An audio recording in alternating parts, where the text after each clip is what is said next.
What up, everybody? BMF Season 4, Episode 7 starts out like all the other episodes from this season, with Meech and Terry in Mexico with Loco, getting ready to shoot it out with the federales because of Terry's mistake of letting the boy go last episode, and now the feds have Loco's location.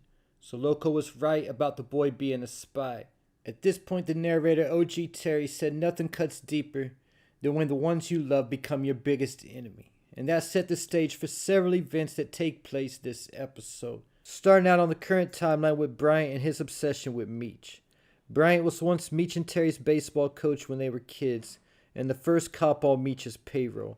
Now hot on Meech's trail, staking out Laz's grandmother's house relentlessly, chain smoking, eating fast food, and even to the point of hitting the liquor bottle, until Bryant figured out that Laz was using his grandmother's house as a stash house.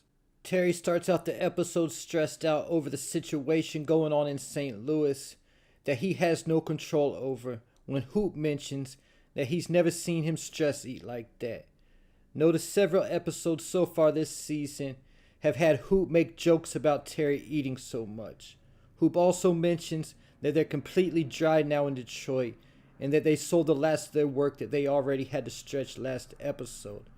All of this because the beef that's taking place in St. Louis right now. And because of that, Meech and Laz were also on the last of their work in Atlanta. And Meech told Laz to sell their reserves to their VIPs. Hoop also said they changed the locks at Keisha's house. And that they haven't had any sight of Boom since Terry threw him out.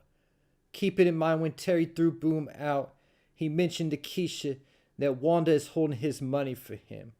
So this episode we saw Terry giving Wanda the code to his safe as well as more money to hold for him. And at this point Keisha knocked on Terry's door when Wanda was still at his apartment. When Wanda was walking out, Terry mentioned Nicole having a baby shower in front of Keisha and told Wanda to give Nikki 3 bands and a card saying it was from him. Nikki's baby shower was the big event for the Flannery family in Detroit this episode. Nikki decided to stay at home and go to community college for a few semesters instead of going to Atlanta to go to school and raise the baby at the same time. Breeze, who's convinced that he's the father of Nicole's child, has even left college for a few semesters also. Keep it in mind that Breeze was a football player at Clark, so it looks like he's given that up for a child that might not even be his. And because Keisha overheard Terry telling Wanda about the baby shower, she showed up with a gift for Nicole, but Nicole let her know that she wasn't invited and that the baby shower was for family only. Lucille wore a new outfit to Nicole's baby shower that she told Estelle that she bought with a credit card. I'm guessing she's talking about the credit card she got in Nicole's name.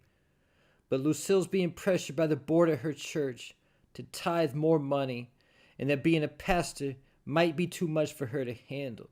So Estelle told Lucille when she goes back to the welfare office to talk to the male employee this time. And Lucille went to talk to the male employee and let him know that last time when she put that Charles was living with her, it was a mistake. And he awarded Lucille the welfare. But even though she lied to the man about Charles not living with her, he won't be living there too much longer now because Charles is doing better and is going to move to Atlanta to take a job with Meech and Terry, helping in the studio. But the artist Charles gonna be working with, Purdy, is a mess right now and was mixing coke with her pain meds after getting shot a few episodes ago and ended up overdosing. Because of that, Tina checked her into rehab. But later when Meech went to see her in rehab, she had already checked herself out. But after the baby shower, when Lucille was looking at Nicole's gifts, she found the $3,000 that Terry gave Nicole and kept it for herself. While all that was going down in Detroit, Meech was still in St. Louis, trying to get some kind of peace as an effort to calm things down so they could get business going again. But both sides, the Moors and Jay Pusher, were both preparing for war after Jay Pusher killed the Sheik last episode, and Meech cut Jay Pusher's supply off. To the point Jay Pusher told his people to bring him Meech, dead or alive. And after this, Jay Pusher tried to rob the Moore shipment, killing 2 men and shooting Kia's sister in the process, only to find out that it wasn't a shipment, but a food donation truck. But because Kia's sister got shot, She tried to step up, saying that she was going to kill Jay Pusher herself, and Meech let her walk right into the lion's den. But Kia didn't have the heart to kill Jay Pusher, and when she let her gun down, he started beating her. When Meech walked in, and Jay Pusher drew his gun at Kia, threatening to kill her and Meech, when Carter killed his brother Jay Pusher to save Kia. Going back to what the narrator said at the beginning of the episode, about when the ones you love become your biggest enemies. If there was one person Jay Pusher didn't see coming, it was Carter. But Carter had enough of Jay Pusher himself, keeping in mind Carter blames Jay Pusher for him losing his baseball career. But because Carter killed Jay Pusher, Meech worked out a new peace agreement with the Moors, setting boundaries between the north and south sides of St. Louis. And Kia is going to be his new lieutenant in St. Louis moving forward. After Nikki's baby shower, T and Keisha went to Atlanta to gamble to try to make up for the money that T's been losing while they've been dry. Something we've seen Terry do a few different times throughout the series, going back to season 2 when him and Meech lost money gambling at Goldie's. And Ty Washington tried warning Meech and Terry about gambling and throwing away their money. But while T was gambling, he got into a dispute with an NFL player named Tank, who won the Super Bowl with the '94 49ers, and Tank ended up leaving the gambling spot owing Terry money. But while at the gambling spot, Keisha met Tank's wife, who took a liking to her and gave Keisha their address.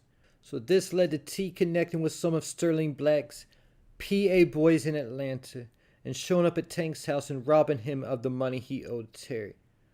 But just like in season 2, when Big Mike ended up coming back around and being a problem, we'll see if Tank ends up being a problem, because just like Meech and Terry underestimated Trail being in the music business, T might also be underestimating Tank because he's a football player. But when Terry was gambling, he initially ended up losing money and ended up calling Nicole back in Detroit to have her go to LaWanda's and get money to bring him, telling her that both him and Meech were in trouble. So Nicole went through the airport pregnant with dirty money for Terry. Terry and Keisha went to Meech's house thinking he was in St. Louis, hooking up all over his house, when Loco walked in and Meech right after that. And Meech let Terry know that Loco was there to talk to him about expanding to California. Loco later went on to tell Meech that his boss in California wants to meet Meech, and that he's told his boss about Meech. But there's also a new problem now that the war's settled in St. Louis. There's a new war brewing between Loco's cartel and the rival cartel. But right after Loco and Meech walked in on Terry and Keisha, Nicole walked out the door with Terry's money when she found out that Terry lied about Meech needing the money also, and that it was to cover Terry's gambling debt. But when Terry and Keisha were walking out after Keisha and Nicole exchanged words again, and Keisha walked off mocking Nicole, Terry told Nicole that she should have at least been grateful for the money that he gave her. But Nicole didn't even know what Terry was talking about because of the fact that Lucille took the money. But as soon as Meech returns to Atlanta after getting things resolved in St. Louis, and BMF is about to get back to business, they have a new problem in Atlanta, because after staking out Laz's grandmother's house and figuring out that he's using it as a stash house, Brian got help from Agent Hardy and the Red Dogs and got a warrant and arrested Laz with 2 bricks at his grandma's house. And because it was his grandma's house and she was there with him, Brian's threatening to include her in Laz's case on conspiracy charges, which caused Laz to fold and started giving Brian information about Meech and the BMF operation. And the episode concluded with the narrator OG Terry talking about a shadow self. And while Meech was busy blaming T, he couldn't see that their biggest danger was a problem that he created, talking about Bryant, and going back to the origin of Bryant and Meech's relationship, Bryant working with Meech, and ultimately turning on him after B. Mickey killed J-Mo. And there you have it. Leave your thoughts, theories, and predictions in the comments.